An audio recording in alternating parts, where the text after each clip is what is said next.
This is PLOC-0001 and it has the wires, if you can see. So this is the DIP switch wherein we can adjust the time interval when the door opens and closes.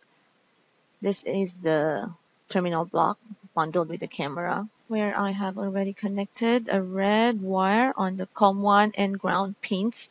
This red wire is not included in the camera package, so you have to provide it by yourself. We will connect the yellow wire, which is the exit push button on the door lock, to the terminal block, and O1 pin, which is the normal open pin, and the blue wire to the COM pin, to the COM1 pin, and the black wire, which is the ground, to the ground pin. The wires may have different colors for other door locks, so please check the documentation of the door locks you have.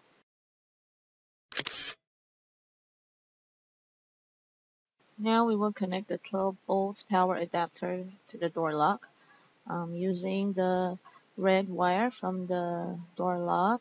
Connect it to the wire on the power adapter, which has the white broken lines. That's a 12 volt wire.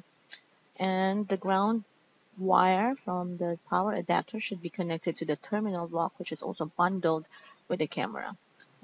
So connect the ground wire to the ground pin. Now connect all the terminal blocks to the camera, including the Ethernet cable. And connect the power adapter to the power source. And here it goes. So now the door lock is locked status.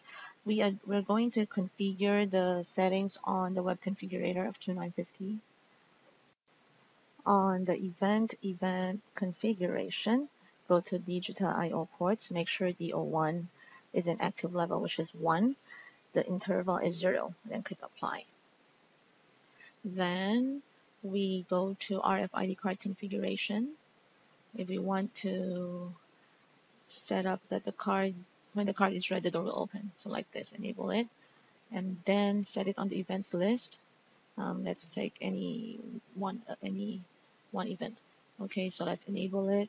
Select RFID card detection on the triggered by, and the detect RFID card, check it, response to digital output, the O1. And let's have for visual, let us have the LED indicator red to light up when the card is red. Okay, so here the RFID card is red, the door opens and locks after a few seconds. This one will depend on the setting that you chose for the door lock DIP switch. So there it goes.